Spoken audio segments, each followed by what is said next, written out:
ದೇವರು ಪ್ರೀತಿಸುವ ಪ್ರೀತಿಯ ಬಿಗ್ ಜೆ ಟಿವಿ ಪ್ರಿಯ ವೀಕ್ಷಕರಿಗೆ ನಮ್ಮ ಕರ್ತನಾದ ಯೇಸು ಕ್ರಿಸ್ತನ ಹೆಸರಿನಲ್ಲಿ ನಿಮ್ಮನ್ನು ವಂದಿಸಿ ಸ್ವಾಗತ ಬಯಸುತ್ತಿದ್ದೇವೆ. ಬನ್ನಿರಿ, ಇಂದು ನಾವು ಒಟ್ಟಾಗಿ ಅಧ್ಯಯನ ಮಾಡಿಕೊಳ್ಳೋಣ.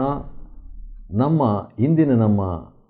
ಅಧ್ಯಯನ ಅದು ಜ್ಞಾನೋಕ್ತಿಗಳು, ದ ಬುಕ್ ಆಫ್ ಪ್ರಾವರ್ಬ್ಸ್, ಜ್ಞಾನೋಕ್ತಿಗಳ ಪುಸ್ತಕ, ಮೊದಲನೇ ಅಧ್ಯಾಯ, ಚಾಪ್ಟರ್ 1 ಆಫ್ ಪ್ರಾವರ್ಬ್ಸ್.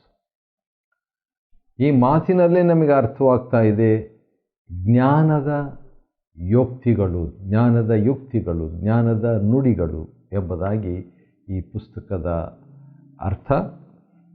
ಮತ್ತು ಈ ಪುಸ್ತಕ ಜ್ಞಾನೋಕ್ತಿ ಎಂಬಂಥ ಈ ಮೂಲ ಹೀಬ್ರೂ ಪದಕ್ಕೆ 7 ಅರ್ಥಗಳಿದೆ ಮತ್ತು 7 ಅರ್ಥಗಳಲ್ಲಿ ಅದು ಉಪಯೋಗವಾಗಿದೆ. ಸುಮಾರು 10 ಅರ್ಥಗಳು ಅಂತ ಕೂಡ ಹೇಳ್ಬೋದು. ಆದರೆ ಒಂದು ಅರ್ಥ ಏನು ಎಂಬುದಾಗಿ ಸ್ಪಷ್ಟವಾಗಿ ನಾವು ಪ್ರಾರಂಭದಲ್ಲಿ ತಿಳ್ಕೊಳ್ಳುವಂಥದ್ದು ಒಳ್ಳೆಯದು. ಜ್ಞಾನೋಕ್ತಿಗಳು ಅಂತ ಹೇಳಿದರೆ ಆಳುವಂಥವುಗಳು, ಅಂದರೆ ರೂಲ್ ಮಾಡುವಂಥ, ಆಳಿಕೆ ಮಾಡುವಂಥ ಮಾತುಗಳು, ಆಳುವಂಥವುಗಳು. ಒನ್ ವಿಚ್ ರೂಲ್ಸ್ ಅಂತೇಳ್ಬಿಟ್ಟು ಮಾಶಾಲ್ ಎಂಬ ಹೀಬ್ರೂ ಪದದ ಅರ್ಥ ನಡೆಸು, ಆಳಿಕೆ ಮಾಡು, ರೂಲ್, ರಾಜ್ಯಭಾರ ವಹಿಸು, ನಿಯಂತ್ರಿಸು ಎಂಬ ಅರ್ಥ ಇದು ಕೊಡ್ತದೆ. ಆದರೆ ಈ ಒಂದು ಸಿಂಪಲ್ ಮಾತಿನಲ್ಲಿ ಹೇಳಬೇಕಾದ್ರೆ ಜ್ಞಾನೋಕ್ತಿ ಅಂದರೆ ಅರ್ಥ ಮೂಲ ಭಾಷೆಯಲ್ಲಿ ಆಳು, ಆಳಿಕೆ ಮಾಡು, ಆಳಿಕೆ ಮಾಡು ಅಂತ ತಗೊಳ್ಳೋಣ. ರೂಲ್, ಯಾವ ಆಳಿಕೆ ಅಂತ ಹೇಳ್ಬಿಟ್ಟು ನೋಡುವಾಗ ದೈವಿಕ ಆಳಿಕೆ, ಡಿವೈನ್ ರೂಲ್, ದೈವಿಕವಾದಂಥ ಆಳಿಕೆ ಮನುಷ್ಯನಿಗೆ ಬೇಕು. ಯಾವುದಕ್ಕೆ? ಮನುಷ್ಯನ ನಡವಳಿಕೆಗೆ ಬೇಕು ದೈವಿಕವಾದ ಆಳಿಕೆ. ಮನುಷ್ಯನ ನಾಗರಿಕತ್ವಕ್ಕೆ ಅಥವಾ ಕೆಲಸ ಕಾರ್ಯಗಳಲ್ಲಿ ದೈವಿಕ ಆಳಿಕೆ ಬೇಕು. ಮನುಷ್ಯನ ಧಾರ್ಮಿಕ ಜೀವನದಲ್ಲಿ ಅಥವಾ ಆತ್ಮಿಕ ಜೀವನದಲ್ಲಿ ಧಾರ್ಮಿಕವಾದ ಈ ದೈವಿಕವಾದ ಆಳ್ವಿಕೆ ಬೇಕಾಗಿದೆ. ಮತ್ತು ತನ್ನ ವ್ಯಾಪಾರದಲ್ಲಿ ಅವನಿಗೆ ಈ ದೈವಿಕ ಆಳಿಕೆ ಬೇಕು, ಜ್ಞಾನೋಕ್ತಿ ಬೇಕು ಎಂಬುದಾಗಿ. ಸರಿ, ಈ ಮಾತುಗಳನ್ನು ಹೇಳಿಬಿಟ್ಟು ನಾನು ಮುಂದುವರಿಸ್ತೇನೆ. ಮುಂದುವರಿಸೋಕೆ ಮುಂಚಿತವಾಗಿ ಈ ಜ್ಞಾನೋಕ್ತಿ ಅಂದರೆ ಅದರ ಅರ್ಥ ಕೆಲವು ಹೇಳಿಬಿಡ್ತೀನಿ. ಯಾಕಂತ ಹೇಳಿದರೆ 10 ಅರ್ಥಗಳಿದೆ, ಅದರಲ್ಲಿ ಕೆಲವು ಹೇಳ್ತೀನಿ. ಒಂದು, ಜ್ಞಾನೋಕ್ತಿ ಅಂತ ಹೇಳಿದರೆ ಒಗಟು ಅಂತ ಅರ್ಥ. ಜ್ಞಾನೋಕ್ತಿ ಅಂತ ಹೇಳಿದರೆ ಸಂಭಾಷಣೆ ಅಂತ ಅರ್ಥ. ಜ್ಞಾನೋಕ್ತಿ ಅಂತ ಹೇಳಿದರೆ ಮೂರನೇದು ಹಾಡು, ವ್ಯಂಗ್ಯ ಹಾಡು ಅಥವಾ ಜಯ ಹಾಡು, ಜಯಗೀತೆ ಎಂಬ ಒಂದು ಅರ್ಥ ಕೊಡ್ತದೆ. ಜ್ಞಾನೋಕ್ತಿ ಅಂತ ಹೇಳಿದರೆ ವಾಗ್ವಾದ ಅಂತ ಕೂಡ ಒಂದು ಅರ್ಥ. ಯಾಕಂದರೆ ಯೋಬ 29ನೇ ಅಧ್ಯಾಯದಲ್ಲಿ ಆ ವಾಗ್ವಾದದ ಬಗ್ಗೆ. ಜ್ಞಾನೋಕ್ತಿ ಅಂದರೆ ಒಂದು ಗಾದೆ ಮಾತು ಎಂಬುದಾಗಿ. ಜ್ಞಾನೋಕ್ತಿ ಅಂದರೆ ಪ್ರಲಾಪ ಕೂಡ ಒಂದು ಅರ್ಥ ಆಗ್ತದೆ. ಜ್ಞಾನೋಕ್ತಿ ಅಂದರೆ ಸಾಮ್ಯ, ಪ್ಯಾರಬಲ್, ಅದು ಕೂಡ ಅರ್ಥ ಆಗ್ತದೆ.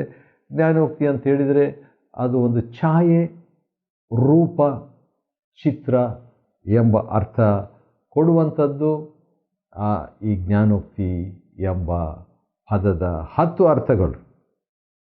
ಮೊದಲನೇ ವಚನ, ಜ್ಞಾನೋಕ್ತಿ ಮೊದಲನೇ ಅಧ್ಯಾಯದ ಮೊದಲನೇ ವಚನ. ಇಸ್ರಾಯೇಲರ ಅರಸನಾಗಿದ್ದ ದಾವೀದನ ಮಗನಾದ ಸೊಲೊಮೋನನ ಜ್ಞಾನೋಕ್ತಿಗಳು. ಅವನ ಹೆಸರು ಇಲ್ಲಿ ಬರೆದಿರೋದ್ರಿಂದ ನಾವು ಆಶ್ಚರ್ಯಪಡಬೇಕಾಗಿಲ್ಲ, ಅದು ಸ್ಪಷ್ಟವಾಗಿದೆ. ಇವುಗಳಿಂದ ಅಂದರೆ ಈ ಜ್ಞಾನೋಕ್ತಿಗಳ 14 10 + 4 14 ಉದ್ದೇಶಗಳು ಇಲ್ಲಿ ಪ್ರಾರಂಭದಲ್ಲೇ ಕೊಟ್ಟುಬಿಟ್ಟಿದ್ದಾನೆ. ಜ್ಞಾನೋಕ್ತಿಯ 10 ಅರ್ಥಗಳು ನಾವು ನೋಡ್ಕೊಂಡಿದ್ವಿ. ಅದರಲ್ಲಿ ಒಂದು ಅರ್ಥ ಮುಖ್ಯವಾಗಿ ಆಳುವುದು, ದೈವಿಕ ಆಳಿಕೆ ಡಿವೈನ್ ರೂಲಿಂಗ್, ಅದು ಜ್ಞಾನೋಕ್ತಿಯ ಅರ್ಥ. ಆದರೆ ಇದನ್ನು ಬರೆದಂಥ ಉದ್ದೇಶ ಏನು? 31 ಅಧ್ಯಾಯಗಳಲ್ಲಿ ಈ ಜ್ಞಾನೋಕ್ತಿಗಳು ಇರುವುದಕ್ಕೆ ಒಂದು ಉದ್ದೇಶ ಏನಂತ ಹೇಳ್ಬಿಟ್ಟು ನೋಡುವಾಗ 14 ಉದ್ದೇಶಗಳು. 2ನೇ ವಚನದಲ್ಲಿ ಜನರು ಜ್ಞಾನವನ್ನು ಪಡ್ಕೋಬೇಕು. ಜ್ಞಾನ ಅಂತ ಹೇಳುವಾಗ 1 ಕೊರಿಂಥ 1:30 ಯೇಸು ಕ್ರಿಸ್ತನೇ ನಮಗೆ ಜ್ಞಾನವಾಗಿದ್ದಾನೆ. ಕ್ರೈಸ್ಟ್ ಈಸ್ ಅವರ್ ವಿಸ್ಡಮ್ ಅಂತ ಹೇಳುವಾಗ ಅದು ಕ್ರಿಸ್ತನನ್ನು ಸೂಚಿಸ್ತದೆ. ಈ ಜ್ಞಾನೋಕ್ತಿಗಳ ಪುಸ್ತಕ ಜ್ಞಾನವು ಕ್ರಿಸ್ತನನ್ನು ಸೂಚಿಸ್ತದೆ. ಹಳೆ ಒಡಂಬಡಿಕೆ ಜ್ಞಾನ ಹೌದೇ ಇದು, ಆದರೂ ಕೂಡ ಮುಂಬರಲಿಕ್ಕಿರುವಂಥ ಪೂರ್ಣ ಜ್ಞಾನ, ಪೂರ್ಣ ಜ್ಞಾನಿ ಆತನನ್ನು ಸೂಚಿಸುವಂಥದ್ದು ಈ ಜ್ಞಾನೋಕ್ತಿ. ಇವುಗಳಿಂದ ಜನರು ಜ್ಞಾನವನ್ನು ಪಡ್ಕೋಬೇಕು. 2 ಅರ್ಥ, ದೈವಿಕ ಜ್ಞಾನ, ಇನ್ನೊಂದು ಅರ್ಥ ಕ್ರಿಸ್ತನನ್ನು ಪಡ್ಕೊಳ್ಬೇಕು. ಶಿಕ್ಷೆಯನ್ನು ಪಡ್ಕೊಳ್ಬೇಕು, 2ನೇ ಉದ್ದೇಶ. 3ನೇದು ಬುದ್ಧಿವಾದಗಳನ್ನು ಗ್ರಹಿಸ್ಕೋಬೇಕು. 4ನೇ ಕಾರಣ ವಿವೇಕ ಮಾರ್ಗದಲ್ಲಿ ನಾವು ನಡಿಬೇಕು. ಅದಕ್ಕಾಗಿ ಜ್ಞಾನೋಕ್ತಿ ಕೊಡಲಾಗಿದೆ. ಅದು 5ನೇ ಉದ್ದೇಶ. 4ನೇ ಉದ್ದೇಶ. 5ನೇ ಉದ್ದೇಶ ನೀತಿ ನ್ಯಾಯ ಧರ್ಮಗಳಲ್ಲಿ ಶಿಕ್ಷಿತರಾಗಬೇಕು, ಎಕ್ಸ್ಪರ್ಟ್ ಆಗಬೇಕು. ಸ್ವಲ್ಪ ಜ್ಞಾನ ಇದ್ರೆ ಸಾಕಾಗಲ್ಲ, ದೇವರ ದೈವಿಕ ಜ್ಞಾನ ಹೆಚ್ಚಾಗಿ ನಾವು ಪಡ್ಕೊಳ್ಬೇಕು. ಒಂದು ಮಾತು ನನಗೆ ನೆನಪಿಗೆ ಬರ್ತಿದೆ, ಅದನ್ನು ಓದ್ಬಿಟ್ಟು ಆನಂತರ ಮುಂದುವರಿಸೋಣ. ಯಾಕೆ ಈ ಮಾತು ನಾನು ಹೇಳ್ತಿದ್ದೇನೆ ಅಂತ ಹೇಳಿದ್ರೆ, 1ನೇ ಕೊರಿಂಥ ಮತ್ತು 2ನೇ ಅಧ್ಯಾಯ, 1 Corinthians chapter 2 verse 16, ಅದರಲ್ಲಿ ಈ ರೀತಿಯಾಗಿದೆ: ಕರ್ತನ ಮನಸ್ಸನ್ನು ತಿಳ್ಕೊಂಡು ಆತನಿಗೆ ಉಪದೇಶಿಸುವವರು ಯಾರು ಅಂತ ಹೇಳ್ಬಿಟ್ಟು, ನಮಗಾದರೂ ಕ್ರಿಸ್ತನ ಮನಸ್ಸು ದೊರಕಿತು. ದೇವರ ಮನಸ್ಸು ನಮಗೆ ದೊರಕಿಬಿಟ್ಟಿದೆ. ಕ್ರಿಸ್ತನು ಜ್ಞಾನದ ಮನಸ್ಸು ನಮಗೆ ದೊರಕಿಬಿಟ್ಟಿದೆ. ಆಮೇನ್, ಹಲ್ಲೆಲೂಯಾ ಅಂತ ಹೇಳ್ಬಿಟ್ಟು ಅದನ್ನು ಸ್ವೀಕಾರ ಮಾಡುವಂಥವರು ಅವರಿಗೆ ಲಭ್ಯವಾಗ್ತದೆ. ಎಲ್ಲಿ ನಮಗೆ ಸಿಕ್ಕಿದೆ, ಯಾರು ಕೊಡ್ತಾರೆ, ಯಾರೂ ನೋಡಿರಲ್ಲ ಅಂತ ಹೇಳ್ಬಿಟ್ಟು ನಾವು ಅದನ್ನು ಹೀನೈಸಿಬಿಟ್ರೆ ಮುಂದೆ ಏನಾಗ್ತದೆ ಅಂತ ನಾವು ನೋಡಿಕೊಳ್ಳೋಣ. ಸರಿ, ಅನಂತರ ಮೂಢರಿಗೆ ಜ್ಞಾನ ಕೊಡಬೇಕು ಅನ್ನುವಂಥ ಉದ್ದೇಶ. ಮೂಢರನ್ನ ದೇವರು ತಿರಸ್ಕರಿಸಲಿಲ್ಲ. ಈ ಜ್ಞಾನೋಕ್ತಿ ಪುಸ್ತಕ ಬರೆದಂಥ ಉದ್ದೇಶ ಮೂಢರಿಗೆ ಫೂಲಿಶ್ ಆಗಿರುವಂಥವ್ರನ್ನ ಬೈದು ಅವ್ರನ್ನ ಹೀನೈಸಬೇಕಂತಲ್ಲ. ನೀನು ಮೂಢನಾಗಿದ್ದರು, ನೀನು ಬುದ್ಧಿಹೀನನಾಗಿದ್ದರು, ಮುಟ್ಟಾಳನಾಗಿದ್ದರು, ನಿನಗೆ ಜಾಣತನವನ್ನು ನೀನು ಪಡ್ಕೊಳ್ಬಹುದು ಎಂಬ ಪ್ರೀತಿಪೂರ್ವಕವಾಗಿ ಬರೆದದ್ದು. ಯವನಸ್ಥರಿಗೆ ತಿಳುವಳಿಕೆ, ಬುದ್ಧಿ ಮತ್ತು ನಾನು ಜ್ಞಾನಿ ಆಗಿದ್ದೇನೆ, ಜ್ಞಾನೋಕ್ತಿ ಪುಸ್ತಕ ನಾನು ಓದಿದರೆ ನನಗೇನು ಸಿಗ್ತದೆ ಅಂತ ಹೇಳ್ಬಿಟ್ಟು ಕೆಲವರು ಅಂದುಕೊಂಡ್ರೆ, ಜ್ಞಾನಿಯು ಹೆಚ್ಚಾದ ಪಾಂಡಿತ್ಯವನ್ನು ಹೊಂದಬೇಕು ಎಂಬ ಉದ್ದೇಶಕ್ಕಾಗಿ ಬರೆದಿದೆ. ಅದು 9ನೇ ಉದ್ದೇಶ. 14 ಉದ್ದೇಶಗಳಿದೆ ಯಾಕೆ ಜ್ಞಾನೋಕ್ತಿ ಪುಸ್ತಕ ಬರೆದಿದೆ ಅಂತ ಹೇಳ್ಬಿಟ್ಟು. 10ನೇದಾಗಿ ವಿವೇಕಿ ಅವನಿಗೆ ಉಚಿತಾಲೋಚನೆಯನ್ನು ಹೊಂದಬೇಕು ಅಂತ ಹೇಳ್ಬಿಟ್ಟು. 11ನೇದು ಗಾದೆ, ಸಾಮ, ಜ್ಞಾನಿಗಳ ನುಡಿ, ಒಗಟು, ಇವುಗಳನ್ನು ತಿಳ್ಕೊಳ್ಳುವುದಕ್ಕೋಸ್ಕರವಾಗಿ ಬರೆಯಲ್ಪಟ್ಟದ್ದು ಜ್ಞಾನೋಕ್ತಿಗಳ ಪುಸ್ತಕ. 14 ಉದ್ದೇಶಗಳು. ಈ 14 ಒಂದು ಮಾತಿನಲ್ಲಿ ಹೇಳಬೇಕಾದರೆ ಜ್ಞಾನೋಕ್ತಿ 1:7 ಈ ರೀತಿಯಾಗಿದೆ: ಯೆಹೋವನ ಭಯವೇ ತಿಳುವಳಿಕೆಗೆ ಮೂಲ, ಅಥವಾ ಯೆಹೋವನ ಭಯವೇ ಜ್ಞಾನದ ಮೂಲ. ಈ 14 ಉದ್ದೇಶ ಇದೆಯಲ್ಲ, ಅದನ್ನು ಒಂದು ಮಾತಿನಲ್ಲಿ ಹೇಳಬೇಕಾದರೆ ಜ್ಞಾನೋಕ್ತಿ ಬರೆದಂಥ ಉದ್ದೇಶ ದೇವರ ಭಯ. ನನಗೆ ದೇವರ ಭಯ ಇರಬೇಕು ಎಂಬ ಕಾರಣಕ್ಕಾಗಿ. ಸರಿ, 8ನೇ ವಚನದಲ್ಲಿ ಅದ ಕಾರಣ ಅಸಡ್ಡೆ ಮಾಡಬಾರ್ದು. 8ನೇ ವಚನದಲ್ಲಿ ತಂದೆಯ ಉಪದೇಶ, ತಾಯಿಯ ಬೋಧನೆ ಎಂಬ ಮಾತು ಬರೆದಿದೆ. ಹಾಗಾದರೆ ಇದನ್ನು ಹೆಚ್ಚಾಗಿ ತಂದೆಗಳು, ತಂದೆ ತಾಯಿಯಂದರು ಈ ದೈವಿಕವಾದಂಥ ಆಳಿಕೆಯನ್ನು, ಯಾಕಂದರೆ ಜ್ಞಾನೋಕ್ತಿ ಅಂದರೆ ದೈವಿಕ ಆಳಿಕೆ, ಡಿವೈನ್ ರೂಲ್. ಈ ಡಿವೈನ್ ರೂಲನ್ನು 31 ಅಧ್ಯಾಯಗಳು ಇರುವಂಥ ಈ ದೈವಿಕ ಆಳಿಕೆಯನ್ನು ನಮ್ಮ ಕುಟುಂಬಗಳಲ್ಲಿ ಮೊದಲು ತರಬೇಕೆಂಬುದಾಗಿ ದೇವರ ಒಂದು ಬಯಕೆ. ಆ ರೀತಿಯಾಗಿ ತಂದುಬಿಟ್ರೆ ಏನಾಗ್ತದೆ, ಅದು ಪುಷ್ಪ ಕಿರೀಟ ಇದ್ದಂಗೆ, ಕೊರಳಿಗೆ ಹಾರ ಇದ್ದ ಹಾಗೆ. ಆದ ಕಾರಣ ಆ ಎಚ್ಚರಿಕೆಯ ಮಾತನ್ನು 10ರಿಂದ 19 ವಚನಗಳವರೆಗೆ ಕೊಟ್ಟುಬಿಟ್ಟು 20ನೇ ವಚನದಲ್ಲಿ ಮತ್ತೆ ಜ್ಞಾನದ ಬಗ್ಗೆ ಮುಂದುವರಿಯುವಂಥದ್ದನ್ನು ನಾವು ನೋಡ್ತೇವೆ. ಮತ್ತು ಜ್ಞಾನವೆಂಬಾಕಿ, ಜ್ಞಾನವನ್ನು ಒಂದು ಮಹಿಳೆಗೆ ಸೂಚಿಸಲ್ಪಟ್ಟಿದೆ. ಜ್ಞಾನವೆಂಬಾಕಿಯು ಬೀದಿಗಳಲ್ಲಿ ಕೂಗ್ತಾಳೆ ಎಂಬಂಥ ರೀತಿಯಲ್ಲಿ ಹೇಳಿಬಿಟ್ಟು, ಅನಂತರ ನನ್ನ ಫೇವರೇಟ್ ಆಗಿ ಅಚ್ಚುಮೆಚ್ಚಿನ ಒಂದು ವಾಕ್ಯ 1ನೇ ಅಧ್ಯಾಯ ಜ್ಞಾನೋಕ್ತಿ 23ನೇ ವಚನದಲ್ಲಿದೆ. Proverbs chapter 1 and verse 23. ಅದೇನೆಂದರೆ, ನನ್ನ ಗದರಿಕೆಯನ್ನು ಕೇಳಿ ತಿರುಗಿಕೊಳ್ಳಿರಿ, ಈಗೋ ನಿಮ್ಮ ಮೇಲೆ ನನ್ನ ಆತ್ಮವನ್ನು ಸುರಿಸಿ ನನ್ನ ಮಾತುಗಳನ್ನು ನಿಮಗೆ ತಿಳಿಯಪಡಿಸುವೆ. ಇಲ್ಲಿ 4 ವಿಷಯಗಳಿರುವಂಥದ್ದನ್ನು ಗಮನಿಸ್ತಕ್ಕದ್ದು. ಒಂದು ಗದರಿಕೆ, 2ನೇದು ಪ್ರತಿಕ್ರಿಯೆ, 3ನೇದು ಅಭಿಷೇಕ, 4ನೇದು ಪ್ರಕಟಣೆ. ಇದು 4 ಭಾಳ ಪ್ರಾಮುಖ್ಯವಾದಂಥ ವಿಷಯ. ಅಭಿಷೇಕ ಮತ್ತು ಪ್ರಕಟಣೆ ಹೇಗೆ ಸಿಗ್ತದೆ ಎಂಬುದಾಗಿ ನೋಡುವಾಗ, ಗದರಿಕೆ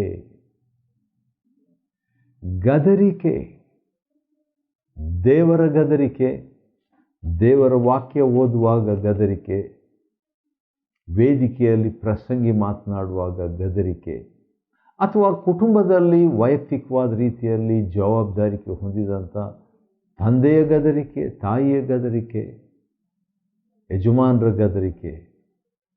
ಒಟ್ಟು ಈ ಗದರಿಕೆಗೆ ನಮ್ಮ ಪ್ರತಿಕ್ರಿಯೆ, ಅದನ್ನು ಕೇಳಿ ನಾವು ತಿರುಗಿಕೊಳ್ಳುವಾಗ ಏನಾಗ್ತದೆ, 2 ಡಬಲ್ ಬ್ಲೆಸ್ಸಿಂಗ್ ಸಿಗ್ತದೆ. ಅದೇನಂತ ಹೇಳಿದ್ರೆ ಅಭಿಷೇಕ, ಪ್ರಕಟಣೆ, ಅನಾಯಿಂಟಿಂಗ್ ಆ್ಯಂಡ್ ರೆವಲೇಷನ್. ಅಭಿಷೇಕ ಸಿಕ್ಬಿಡ್ತದೆ ಮತ್ತು ಅಭಿಷೇಕದಿಂದ ಬೈಬಲ್ ಓದುವಾಗ ಪ್ರಕಟಣೆ ಸಿಕ್ಬಿಡ್ತದೆ. ವಾವ್! ಇವೆಲ್ಲ ಯಾವುದರಿಂದ ಸ್ಟಾರ್ಟ್ ಆಗ್ತದೆ? ಗದರಿಕೆ. ಒಂದು ವೇಳೆ ದೇವರು ಭಾಳ ಸನ್ನಿವೇಶಗಳನ್ನು ಕ್ರಮಪಡಿಸಿ ಇದನ್ನು ಕಲಿಬೇಕಂತ ಮಾಡಿದ್ದಾನೆ. ದೇವರು ಕರೆಯುವಂಥ ಆತನು, ಕೈ ಚಾಚುವಂತನು, ಬುದ್ಧಿವಾದ ಹೇಳುವಂತನು, ತಿದ್ದುಪಾಟನ್ನು ಕೊಡುವಾತನು, ಇವೆಲ್ಲವನ್ನು ಆತನು ಕೊಡಲಿಕ್ಕೆ ಶಕ್ತನಾಗಿದ್ದಾನೆ, ಸಿದ್ಧನಾಗಿದ್ದಾನೆ. ಆದರೆ ದೇವರು ಕರೆದಾಗ ನಾವು ತಿರಸ್ಕಾರ ಮಾಡಿಬಿಟ್ಟು ದೇವರು ಕೈ ಚಾಚಿದಾಗ ಗಮನಿಸಿದೆ, ದೇವ್ರ ಬುದ್ಧಿವಾದಗಳನ್ನು ನಾವು ಲಕ್ಷ್ಯಕ್ಕೆ ತಾರದೆ ತಿದ್ದುಪಾಟು ಬೇಡ ಅಂತ ಹೇಳ್ಬಿಟ್ಟು 25ನೇ ವಚನ ಆ ರೀತಿಯಾಗಿ ನಾವು ಜೀವಿಸುವಾಗ ಏನಾಗ್ತದೆ, ದೇವರು ಕೂಡ ನಮಗೆ ಆತನು ಮೊರೆ ಇಟ್ಟರೂ ಉತ್ತರ ಕೊಡುವುದಿಲ್ಲ ಎಂಬುದಾಗಿ ಒಂದು ಹೇಳಿಕೆಯನ್ನು ಹೇಳುವಾತನಾಗಿದ್ದಾನೆ. 28ನೇ ವಚನ. ಸರಿ, ಹೌದು, ಗದರಿಕೆಗೆ ನಮ್ಮ ಪ್ರಾಮುಖ್ಯತೆ. ಯಾಕಂದರೆ ಜ್ಞಾನ ಇರುವಂಥವರು ಗದರಿಕೆಗೆ ಸರಿಯಾದ ಸೂಕ್ತ ಪ್ರತಿಕ್ರಿಯೆಯನ್ನು ನೀಡ್ತಾರೆ. ಜ್ಞಾನ ಏನು ಮಾಡ್ತದೆ? ಜ್ಞಾನ ಅಂತ ಹೇಳಿದ್ರೆ ಯೇಸು ಕ್ರಿಸ್ತನು ಅಂತ ಕೂಡ ಹೇಳ್ಬೋದು. ಯೇಸು ಕ್ರಿಸ್ತನು ನಮಗೆ ಮಾಡುವಂಥದ್ದು ಏನಂತ ಹೇಳಿದ್ರೆ, ಗದರಿಕೆಗೆ ಪ್ರತಿಕ್ರಿಯೆ ನೀಡುವಂತೆ ಸಹಾಯ ಮಾಡಿಬಿಟ್ಟು ಆ ಪ್ರತಿಕ್ರಿಯೆ ಮುಖಾಂತರವಾಗಿ ಅಭಿಷೇಕವನ್ನು ಮತ್ತು ಪ್ರಕಟಣೆಯನ್ನು ಹೊಂದಿ ಜೀವನದಲ್ಲಿ ಬಾಳಬೇಕೆಂಬುದಾಗಿ. Having received the rebuke and responding to the rebuke, we get anointing and revelation all through our lives. ಭಾಳ ಇಷ್ಟವಾದಂಥ ಒಂದು ಮಾತಿದು. ಮತ್ತು ಮುಕ್ತಾಯ ಯಾವ ರೀತಿಯಾಗಿ ಆಗ್ತದೆ ಜ್ಞಾನೋಕ್ತಿಗಳು ಅಂತ ನೋಡುವಾಗ 33ನೇ ವಚನದಲ್ಲಿ, ನನ್ನ ಮಾತಿಗೆ ಕಿವಿಗೊಡುವವನಾದರೂ ಸ್ವಸ್ಥವಾಗಿರುತ್ತಾ. ವಾವ್! ಜ್ಞಾನದಿಂದ ಸ್ವಸ್ಥತೆ. ಆದರೆ ನಮ್ಮ ಪ್ರತಿಕ್ರಿಯೆ ಪಾಸಿಟಿವ್ ಆಗಿರಬೇಕು. ಆದ ಕಾರಣ ಎಲ್ಲಿ ಗದರಿಕೆ ತಿದ್ದುವಿಕೆ ಇದೆಯೋ ಅಲ್ಲಿ ನನ್ನ ಪ್ರತಿಕ್ರಿಯೆ ನಾನು ಅದಕ್ಕೆ ವಿರುದ್ಧವಾಗಬಾರ್ದು, ಅದನ್ನು ಎದುರಿಸಬಾರ್ದು, ಅದರಿಂದ ನಿರಾಶೆ ಆಗಬಾರ್ದು. ಅದನ್ನು ನಾನು ಸ್ವೀಕಾರ ಮಾಡಬೇಕೆಂಬುದಾಗಿ ಇಷ್ಟಪಡ್ತೇನೆ. ಹೌದು, ನನ್ನ ವಯಸ್ಸಿಗಿಂತಲೂ ಕಡಿಮೆ ವಯಸ್ಸಿನವರು ತಿದ್ದಿದ್ರೂ ಕೂಡ ಅದನ್ನು ತಗೊಳ್ಬೇಕು ನಾವುಗಳು. ಸರಿ, ನನ್ನ ಮಾತಿಗೆ ಕಿವಿ ಕೊಡುವನಾದರೂ ಸ್ವಸ್ಥವಾಗಿರುತ್ತಾ ದೇವರ ವಾಕ್ಯದೊಂದಿಗೆ ನಾವು ವ್ಯವಹರಿಸಿ ಅದಕ್ಕೆ ಕಿವಿಗೊಟ್ಟರೆ ನಮಗೆ ಸ್ವಸ್ಥತೆ. ದೇವರು ನನಗೆ ಸ್ವಸ್ಥತೆಯನ್ನು ಕೊಡ್ತಾನೆ. ನಮಗೆ ಆತನು ವಾಕ್ಯದ ಮೂಲಕವಾಗಿ ಸ್ವಸ್ಥತೆಯನ್ನು ಕೊಡ್ತಾನೆ. ಆ ರೀತಿಯಾಗಿ ಹೇಳಿಬಿಟ್ಟು ಜ್ಞಾನೋಕ್ತಿ 1:33 ಕೊನೆ ಭಾಗದಲ್ಲಿ ಯಾವ ಕೇಡಿಗೂ, ಯಾವ ಕೇಡಿಗೂ, ಯಾವ ಕ್ಯಾನ್ಸರಿಗೂ, ಯಾವ ಶಾಪಕ್ಕೂ ಭಯಪಡದೆ ಸುರಕ್ಷಿತವಾಗಿರುವನು. ನೋಡ್ರಿ, ಜ್ಞಾನದಿಂದ ನಮಗೆ ಆಶೀರ್ವಾದ ಏನು? ಸ್ವಸ್ಥತೆ ಅಷ್ಟೇ ಅಲ್ಲ, ಯಾವ ಕೇಡಿಗೂ, ಯಾವ ಡಾಕ್ಟರ್ ರಿಪೋರ್ಟಿಗೂ. ಹೌದು, ಒಂದು ವೇಳೆ ನಮಗೆ ಡಿಸ್ಟರ್ಬ್ ಆಗ್ಬೋದು, ಅದರ ಬಗ್ಗೆ ನಮಗೆ ಸ್ವಲ್ಪ ಚಿಂತೆ ಮಾಡಬೇಕನ್ನಿಸ್ಬೋದು. ಆದರೆ ಜ್ಞಾನ ನಮಗೆ ಲಭ್ಯವಾಗಿದ್ದ ಪಕ್ಷದಲ್ಲಿ, ಅದರಲ್ಲಿಯೂ ಕ್ರಿಸ್ತನೆಂಬ 1 ಕೊರಿಂಥ 1:30 ಜ್ಞಾನ ನನಗೆ ಲಭ್ಯವಾಗಿರುವಾಗ ನಾನು ಯಾವ ಕೇಡಿಗೂ ಭಯಪಡದೆ ನಾನು ಸುರಕ್ಷಿತನಾಗಿರುವೆನು. ನಾನು ಸ್ವಸ್ಥವಾಗಿರುವೆನು, ಎರಡನೇದು ನಾನು ಸುರಕ್ಷಿತವಾಗಿರುವೆನು. ಹೀಲಿಂಗ್ ಆ್ಯಂಡ್ ಪ್ರೊಟೆಕ್ಷನ್, ಸೇಫ್ಟಿ, ಎರಡನ್ನೂ ಕೂಡ ದೇವರು ನಮಗೆ ದಯಪಾಲಿಸುವಾತನಾಗಿದ್ದಾನೆ. God provides these two provisions. ಆದ ಕಾರಣ ಅದನ್ನು ಹಾಗೆ ಬಿಟ್ಟುಬಿಡದೆ ಅದನ್ನು ನಾವು ತಗೋಬೇಕು. ಅದನ್ನು ಆತನ ಮಾತಿಗೆ ಕಿವಿಗೊಡಬೇಕು. ನಾವುಗಳು ಕಿವಿಗೊಡಬೇಕು. ಸ್ವಸ್ಥತೆ, ಆತ್ಮಿಕ ಸ್ವಸ್ಥತೆ, ಮಾನಸಿಕ ಸ್ವಸ್ಥತೆ, ಹೌದು, ಅಷ್ಟೇ ಅಲ್ಲದೆ ದೈಹಿಕ ಸ್ವಸ್ಥತೆಯನ್ನು ಕೂಡ ದೇವರ ವಾಕ್ಯವು ನಮಗೆ ಕೊಡುವಂಥದ್ದಾಗಿದೆ. ಹೌದು, ಯಾಕಂತ ಹೇಳಿದರೆ ಇಸ್ರಾಯೇಲರೆಲ್ಲರೂ ಹೊರಗೆ ಬಂದಾಗ, ಇದು ಇಸ್ರಾಯೇಲ್ ಕಾಲದಲ್ಲಿ ಇದು ಭಾಳ ಪ್ರಾಮುಖ್ಯವಾದಂಥ ಒಂದು ಪುಸ್ತಕ. ಯಾಕಂದರೆ ಸೊಲೊಮೋನನು ಬರೆದಂಥ ಒಂದು ಪುಸ್ತಕ ಇದು. ಆ ಲೆಕ್ಕ ಪ್ರಕಾರವಾಗಿ ನಾವು ನೋಡುವಾಗ, ಹೌದು, ನಮಗೆ ಕಿವಿಗೊಡಬೇಕಂತ ದೇವರು ಇಷ್ಟಪಟ್ಟನು. ಅವರು ಬರುವಾಗ ಆ ಲಕ್ಷಾಂತರ ಜನರಲ್ಲಿ ಒಬ್ಬರೂ ಕೂಡ ಎಡವಲಿಲ್ಲ ಎಂಬಂಥ ಮಾತು ಕೀರ್ತನೆ 105:30 ಸರಿ, ಕೀರ್ತನೆ ಅದರಲ್ಲಿ ಮತ್ತೆ ನಾವು ರೆಫರ್ ಮಾಡಬೇಕಾಗ್ತದೆ.